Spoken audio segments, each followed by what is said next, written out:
ಚೆನ್ನಾಗಿತ್ತ? ಆಶಾ, ನಾನು ತಯಾರಿ ಮಾಡಿದ್ದು.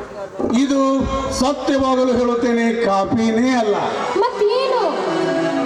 ಆ ದೇವಲೋಕದ ಅಮೃತ ಇದ್ದ ಹಾಗೆ ಕಾಫಿ. ಹೋಗ್ರಿ, ಇಷ್ಟೊಂದು ಹೋಗಬೇಡಿ. ನೀವು ನನಗೆ ತುಂಟಾಟ ಮಾಡ್ತಾ ಇದ್ದೀರಾ? ಆಶಾ, ಕೈ ಹಿಡಿದ ಮುತ್ತಿನಂತ ಹೆಂಡತಿಯನ್ನು ಹೊಗಳದೆ ಬೇರೆ ಯಾರೆಲ್ಲಾದರೂ ಹೊಗಳಿದರೆ ಎನ್ನುತ್ತಾರೆ. ಆಶಾ, ಸತ್ಯವಾಗಲು ಹೇಳುತ್ತೇನೆ, ಈ ನನ್ನ ಜೀವನದಲ್ಲಿ ನೀನು ನನ್ನ ಹೆಂಡತಿಯಾಗಿ ಬರುತ್ತೀಯ ಅಂತ ಕನಸು ಕಂಡಿರಲಿಲ್ಲ. ಏನ್ ಕನಸು?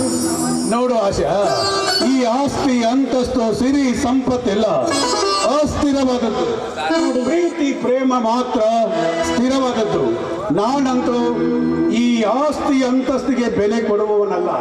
ಏನಿದ್ರು ಪ್ರೀತಿ ಪ್ರೇಮಕ್ಕೆ ಮಾತ್ರ ಬೆಲೆ ಕೊಡುತ್ತೇನೆ. ಅಂದ ಹಾಗೆ ಈ ನನ್ನ ಕೈಗಳನ್ನು ಹಿಡಿದ ನೀನು ಯಾವುದಕ್ಕೆ ಬೆಲೆ ಕೊಡ್ತೀಯಾ? ನೋಡಿದಾಯನು, ನಾನು ಬಡವೇ ಆಗಿರ್ಬೋದು, ಆದ್ರೆ ಈ ಆಸ್ತಿ ಅಂತಸ್ತಿಗೆ ಆಸೆ ಪಟ್ಟು ಬಂದವಳಲ್ಲ ನಾನು. ಈ ಸೌಭಾಗ್ಯದ ಮುಂದೆ ಇವೆಲ್ಲವೂ ನನಗೆ ತುಳು ಸಮಾನ. ಆಶಾ, ಇವತ್ತು ನನ್ನ ಹಾಗೂ ಈ ಮನೆಯ ಒಡತಿಯಾಗಿ ನೀನು ಹೊಸದಾಗಿ ಬಂದಿರುವೆ. ಅಂದ ಮೇಲೆ ಈ ಮನೆಯಲ್ಲಿ ಇರುವವರು ಎಲ್ಲರನ್ನು ಒಳ್ಳೆಯ ಪ್ರೀತಿ ಆಧಾರದಿಂದ ನೀನು ನೋಡಿಕೊಳ್ಳಬೇಕು. ನೋಡು ಆಶಾ, ನಮ್ಮ ಮನೆಯ ಕೆಲಸದಾದರೂ ಕೂಡ ಲಿಂಗಜ್ಜನಿಗೆ ಹಿರಿಯ ಸ್ಥಾನ ಉಂಟು. ಅವನನ್ನು ನಿನ್ನ ಹೆತ್ತ ತಂದೆಯ ಸ್ವರೂಪದಲ್ಲಿಯೇ ನೀ ಕಾಣಬೇಕು.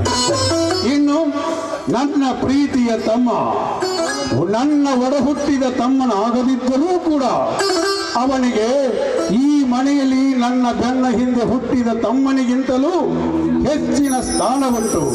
ಆಶಾ, ಅವನನ್ನು ನಿನ್ನ ಮೈದುಣ ಅಂತ ನೀ ತಿಳಿದುಕೊಳ್ಳಬೇಡ. ಈ ನಿನ್ನ ಹೊಟ್ಟೆಯಲ್ಲಿ ಹುಟ್ಟಿದ ಮಗನೆಂದು ತಿಳಿದುಕೊಂಡು ಕೈ ಹಿಡಿದು ಕಾಪಾಡುವುದು ನಿನ್ನ ಕರ್ತವ್ಯವಾಗಿದೆ. ಆಯ್ತು, ನಿಮ್ಮ ಮಾತಿಗೆ ಅಮಾನ್ಯವೇ, ನೀವು ಹೇಳ್ತಾ ನಡ್ಕೊಳ್ತೀನಿ. ಆಶಾ, ಇನ್ನೊಂದು ಮುಖ್ಯವಾದ ಮಾತು. ಏನದು? ನಮ್ಮ ಮಿಲ್ ಮ್ಯಾನೇಜರ್ ಚಂದ್ರಕಾಂತ್ ಇದ್ದಾನಲ್ಲ, ಹೇಳು. ಅವನು ನನ್ನ ಬಾಲ್ಯದ ಸ್ನೇಹಿತ. ಅವನನ್ನು ನಿನ್ನ ಹೊರಹುಟ್ಟಿದ ಅಣ್ಣನೆಂದು ತಿಳಿದುಕೊಂಡು ನೀ ನಡೆಯಬೇಕು. ನೋಡಿ, ಚಿಕ್ಕಂದಿನಲ್ಲೇ ತಂದೆಯನ್ನು ಕಳ್ಕೊಂಡೆ. ಆದ್ರೂ ಅಣ್ಣ ತಮ್ಮ ಅಕ್ಕ ತಂಗಿ ಯಾರಂತ ಗೊತ್ತಿಲ್ಲದೆ ಬೆಳೆದ ನನಗೆ ಚಂದ್ರಕಾಂತನನ್ನ ನನ್ನ ಒಡ ಹುಟ್ಟಿದ ಅಣ್ಣ ಅಂತ ತಿಳಿದುಕೊಳ್ತೀನಿ. ಈ ಮನೆಯಲ್ಲಿ ಯಾರಿಗೂ ನೋವಾಗದಂತೆ ನಡ್ಕೊಳ್ತೀನಿ ಅಂತ. Good good girl. ಇತರ ಇರಬೇಕು ನಿನ್ನಂತವಳು ದಾವಣಗೆರೆಯ ಸುಂದರವಾದ ಬೆಳಕು. ಆಶಾ, ಇದೇ ಸಂತೋಷದ ಸಂಭ್ರಮದಲ್ಲಿ ಹಾಡೊಂದು ಪ್ರೇಮ ಗೀತೆ.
ಆಶಾ, ನಾನು ಸ್ವಲ್ಪ ಬ್ಯಾಂಕಿಗೆ ಹೋಗಿ ಬರುತ್ತೇನೆ.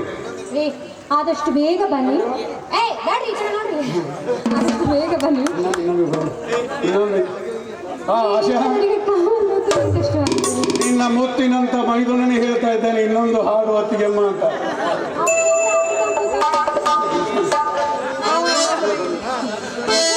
ಬೇಗ ಹೋಗಿ ಬೇಗ ಬನ್ನಿ. ಆಶಾ, ನಾನು ಸ್ವಲ್ಪ ಬ್ಯಾಂಕಿಗೆ ಹೋಗಿ ಬರ್ತೇನೆ, ನೀನು ಬೇಗನೆ ಅಡಿಗೆ ರೆಡಿ ಮಾಡು. ಆಯ್ತು.